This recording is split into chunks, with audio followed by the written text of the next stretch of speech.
Class 10 math अध्याय 2 की प्रश्नावली 2.2 का पहला नंबर क्वेश्चन है। निम्नलिखित द्विघात बहुपदों के शून्यक ज्ञात कीजिए और शून्यकों तथा गुणांकों के बीच के संबंध की सत्यता की जांच कीजिए। दूसरा नंबर क्वेश्चन है, पहले नंबर का दूसरा number 4s² minus 4s plus 1। अब इसे हमें द्विघात के रूप में तोड़ना है।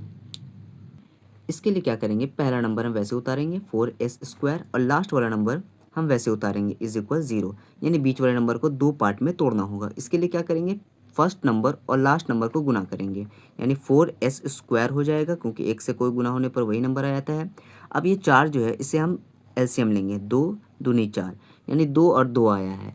तो इसे तोड़ने के लिए दो ही नंबर है, तो हम क्या करेंगे, यहाँ पे लिखेंगे -2s और यहाँ पे लिखेंगे -2s।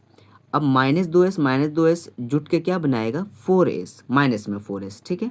और 2 दूनी 4, हमें लाना क्या गुना करने पे 4s², माइनस माइनस प्लस हो जाएगा, 2 दूनी 4, s और s² हो जाएगा। तो ये बिल्कुल करेक्ट है। अब इसमें से कॉमन निकालते हैं, 4 में भी 2 है और यहाँ पे भी 2 है, तो 2 कॉमन निकल गया, ठीक है। यहाँ पे s है, यहाँ पे भी s है, तो s कॉमन निकल गया। अब बचा क्या, यहाँ पर 2 कॉमन निकाल चुके तो यहाँ पे बचा 2, यहाँ पे s कॉमन निकाल चुके तो यहाँ पे बचा s, ठीक है। माइनस 2 और s कॉमन निकाल चुके हैं, यहाँ पे सिर्फ बचेगा 1। अब यहाँ पे माइनस, अब कॉमन क्या निकालेंगे हम, यहाँ पे माइनस कॉमन निकाल लेते हैं, ठीक है। और यहाँ पे कॉमन और क्या निकलेगा, कुछ भी नहीं निकलेगा। तो हम क्या करेंगे, माइनस कॉमन निकाल चुके हैं तो माइनस वाला चीज़ प्लस हो जाएगा 2s, और प्लस वाला चीज़ माइनस हो जाएगा, ठीक है, इज इक्वल 0।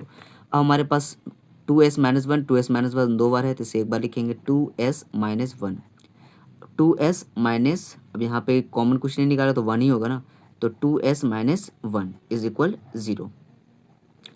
अब 2s-1 इज इक्वल 0 लिखेंगे, 2s-1 इज इक्वल 0 लिखेंगे, क्योंकि ये 0 इसका भी है, ये 0 इसका भी है। 2s वैसे रहेगा, -1 बराबर किस तरफ जाएगा, +1, s वैसे रहेगा 1/, क्योंकि इंटू में बराबर किस तरफ, भाग में हो जाएगा। सेम यहाँ पर हो जाएगा, यहाँ पर, ठीक है। s यानी ये पहला नंबर अल्फ़ा है, दूसरा नंबर हमारा बीटा है। तो ये हमारा अल्फ़ा निकल के आया है और ये हमारा बीटा निकल के आया है। अब इसका शून्यक ज्ञात करना होगा हमें, यानी इसकी जांच भी करनी होगी। तो यहाँ पे लिखते हैं हम जांच। जांच के लिए क्या करते हैं, हम अल्फ़ा और बीटा को जोड़ के देखते हैं, यानी अल्फ़ा प्लस बीटा, मूलों का योग बोलते हैं इसे, -b/a।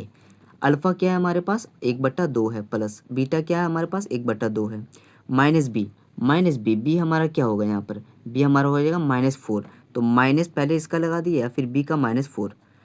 ए क्या है हमारे पास, ए हमारा 4 है, तो ए का हम 4 लिख दिया। इन दोनों का एलसीएम लेंगे तो हमारे पास आएगा 2।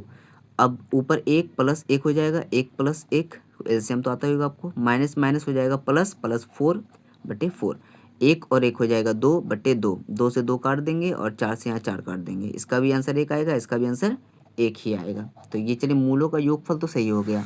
अब मूलों का गुणनफल करते हैं, यानी अल्फ़ा इंटू बीटा जो होता है c/a। अल्फ़ा क्या है हमारे पास, अल्फ़ा हमारे पास है 1/2 इंटू बीटा हमारे पास 1/2। सी हमारे पास क्या है, सी हमारे पास 1 है, ठीक है।